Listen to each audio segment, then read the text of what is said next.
ማንንም ሰው ማመን እንደሌለባችሁ የሚያስተምራችሁን ታሪክ ነው ይዤላችሁ የመጣሁት። ስኬሪ ስቶሪ ታይም።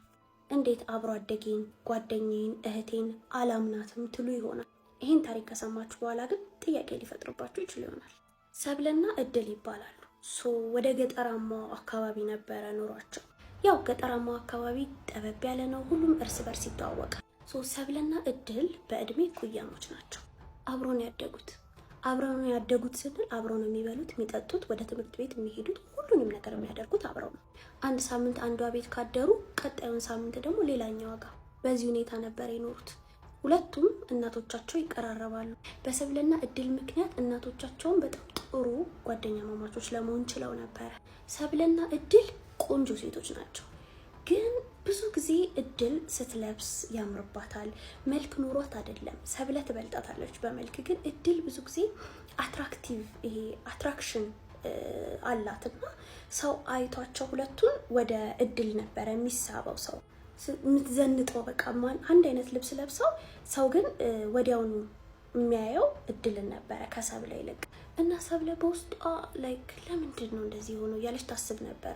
ቆንጆ ነኝ እኔ፣ መልክ አለኝ፣ አንድ አይነት ነው የለበስነው፣ ለምንድን ነው አቴንሽን ወደ እሷ የሚዞረው የሚለው ጥያቄ ከልጅነታቸው ጀምሮ አይምሮ ውስጥ ይመላለስ ነበር። ይህ በእንዲህ እንዳለ እድል ታገኝና ወደ ከተማ ትሄዳለች ማለት ነው። ወደ ከተማ ሄዳ ትታገላለች፣ ህይወቷን ለመለወጥ ስትራግል ታደርጋለች። ረጅም ጊዜ ድርጅት ውስጥ ትቀጠራለች። እዛ ድርጅት ውስጥ ታዲያ እንደ ኖርማል ሰው አይደለም የተቀጠረችው፣ ትልቅ ፖዚሽን ነበር ያገኘችው። በጣም ትደሰታለች። ወደ ገጠር ተመልሳ ለእናቷ ይህንን ዜና ታበስራታለች፣ ለሰብለም ትነግራታለች ማለት ነው። ግን ሰብለ ያው ፊት ለፊቷ ሳቀችላት፣ ደስ አላት፣ አቀፈቻት። ግን ውስጧ በጣም እያራረ ነበር። ለምንድን ነው ሁሉ ነገር ወደ እሷ የሚሄደው? እድል ለምንድን ነው ህይወት ወደ እሷ ለምንድን ነው የምታደለው? እኔስ የሚል ጥያቄ ጭንቅላቷ ውስጥ በደንብ እየተፈጠረ መምጣት ጀመረ። እድል ትሰናበትና እናቷን ወደ ከተማ ትመለሳለች ማለት ነው። በጣም መስራት ትጀምራለች። ከዛ ጊዜ በኋላ ታዲያ በቃ እድል ወደ እሷ እየቀናት መጣ። ህይወት ወደ እሷ እያደላችላት መጣች። ብዙ ገንዘብ አገኘች። የራሷን ድርጅት ለመክፈት ቻለች። መኪኖች ገዛች፣ ቤቶች ገዛች። በቃ ድልቅቅ ያለ ህይወት መኖር ጀመረች።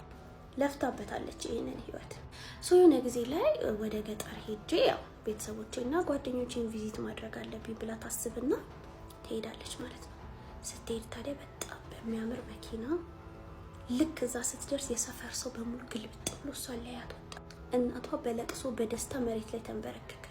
ህፃናት መኪናዋን እየተከተሉ መጮህ፣ ስሟን ማንሳት፣ እድል መባል ጀመረ። በዚህ ጊዜ ሰብለ መቋቋም አልቻለችም። ከሩቅ ሆና እያየች ነበር። ሰብለ ያው እዛ ሆና እርሻው ላይ ምናምን ነበረ የምትሰራው የነበረውና ሁሉ ጊዜ በቃ እድል እንዴት እሷን እንዳልቀና ታማረር ነበር። አሁን ደግሞ እድልን ስታያት እንደዛ ሆና ውስጧ በጣም መቃጠል ጀመረ። እድል ትመጣለች። ሁሉንም ሰላም ካለች በኋላ ጓደኛዋ ስለናፈቀቻት ወደ ሰብለ ትሄዳለች ማለት ነው። ሰላም ትላታለች። ግን ሰብለ ፊቷ ተቀያይሯል። ዝም አለችባትና መቀያየሯ ገብቷታል። እድልም ምን ሆነሽ ነው ተጫዋች እንጂ አንቺ ቆንጅዬ ምናምን እያለች ያው ቲዝ ታረጋታለች፣ እየቀለደች ነበር። ግን ሰብለ ውስጧ ምንም እንደ ድሮ አይደለችም። ፌክ ፈገግታ ወይም ደግሞ ፌክ ወሬ ልታወራት ትችላለች እንጂ ውስጧ ልክ እንዳልሆነ፣ ፊቷ ልክ እንዳልሆነ በግልጽ ይታያል። በጣም ያስታውቅባት ነበር። ታዲያ ያ ምሽት ሁሉም ተኝተው የእድል እናት ህልም ታያለች። ህልሟ ላይ ምንድን ነው ያየችው? እድል ልጇ ማለት ነው ራቁቷን ሰው መሀል ቆማ ልብሶቿ እየተቃጠሉባት ተንበርክካ እዛ ስታለቅስ ነው ልጇን ያየቻት ማለት ነው። እና ራቁቷን ናት፣ ልብሶቿ እየተቃጠሉ ነው፣ በሰዎች ተከባለች። በዚህ ጊዜ ታዲያ እናትየው ላብጠም አርጓት ትነሳለች። ስትነሳ ታዲያ ጠዋት እድል ወደ ከተማ ከመመለሷ በፊት ታስጠራትና እናቷ የኔ ልጅ እባክሽን ልብስሽን ለማንም ሰው እንዳትሰጪ ትላታለች። የድሮም ይሁን ልብስሽን አዲስም ይሁን ልብስሽን ለማንም ሰው አሳልፈሽ እንዳትሰጪ፣ በጣም የምትወጂም ሰው ቢሆን እንኳን ትላታለች። ከዛ እድል ትስቃለች። ቃል ግቢልኝ አለቻት። ለእናቷ ቃል ገባችላት፣ ግን አላመነችበትም። በእንደዚህ አይነት ነገር አታምንም ነበር። ቻው ብላ ሁሉንም ወደ ከተማ ትመለሳለች። ግን ወደ ከተማ ስትመለስ ሰብለን ይዛት ሄዳ ነበር። እድል ያሰበችው የሰብለን ላይፏ ልታስተካክልላት፣ ስራ እንድትጀምር ልትረዳት፣ በቃ አጠቃላይ ከተማ ውስጥ ኑሮ እንድትጀምር ልታግዛት ነው የወሰደቻት። ታዲያ ወሰደቻት። ቤቷን ስታሳያት ላይፏን እንደገና ፊያንሴ ላይ እጮኛ ነበራት እድል፣ እሱንም አስተዋወቀቻት። ፍራንክ ይባላል። በዚህ ጊዜ ግን ሰብለ ቅናቷን ልትቆጣጠር አልቻለችም። የእንግዳ ክፍል አዘጋጅታላት እዛ ነበር ያረፈችው። እዛ ቁጭ ብላ ግን በሀሳብ ትብሰለሰላለች። ታዲያ መሸት ካለ በኋላ ቲክቶኳን እየተመለከተች ባለበት ሰዓት አንድ ሰውዬ ታያለች። ይሄ ሰውዬ ጠንቋይ ነው። የሌላን ሰው ህይወት የሌላን ሰው ነገር የምትፈልጉ ከሆነ ትክክለኛው ቦታ ይሄ ነው እያለ ያው ራሱን ፕሮሞት እያደረገ ነበር። ይሄን ሰውዬ ቁጥሩን ትይዝና ላይክ መጥፎ ክፉ ነገር ታስባለች ማለት ነው።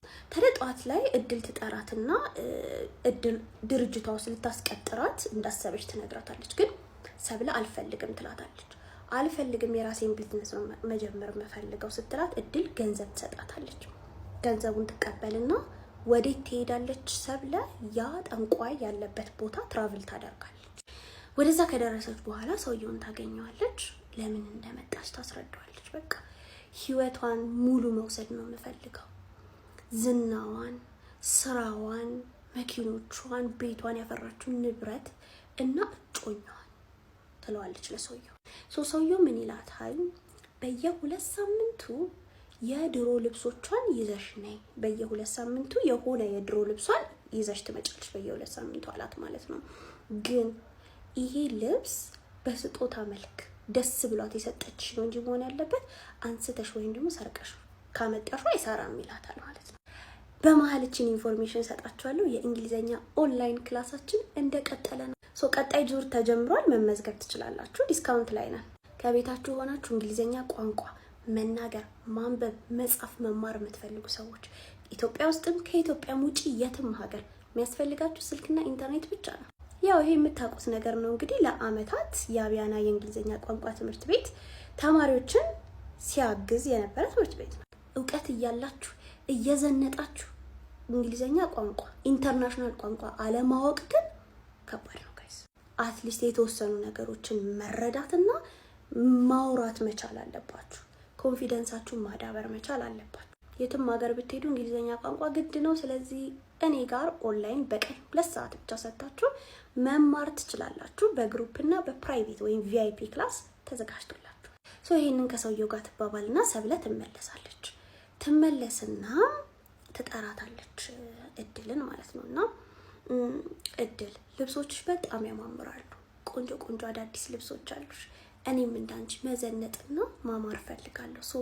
ከማትለብሻቸው ልብሶች ውስጥ ለኔ የሚሆናለሽ ብላ ላይክ በቅንነት ትጠይቃታለች። ያው ቅን መስላ ማለት ነው።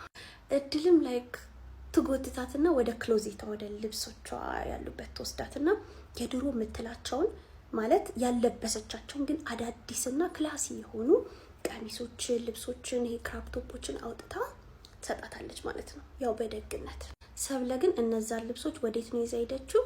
ወደዛ ጠንቋይ። ይሄ ነገር በየ2 ሳምንቱ እየቀጠለ መጣ። ትሰጣታለች የድሮ የምትላቸውን ልብሶች። ነገር ግን ሰብለ አንዱንም ልብስ ስትለብሰው እድል አታያት እና ሁሌ ግራ ይገባታል።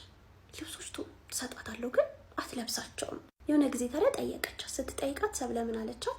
ለስፔሻል ለሆነ ኦኬዥን ስላስቀመጥኳቸው ነው አለቻት። ሊትል ዱ እድል ነው ሰብለ ወደዛ ጠንቋይ እነዛ ልብሶች እየወሰደች ነበር። ታዲያ ጠንቋዩ ምንድነው የሚያደርገው? ልብሶቹን ካቃጠለ በኋላ የልብሶቹን አመድ ለሰብለ ያጎርሳት ነበር። ለፓርቲቱ ላይክ አድርጉ።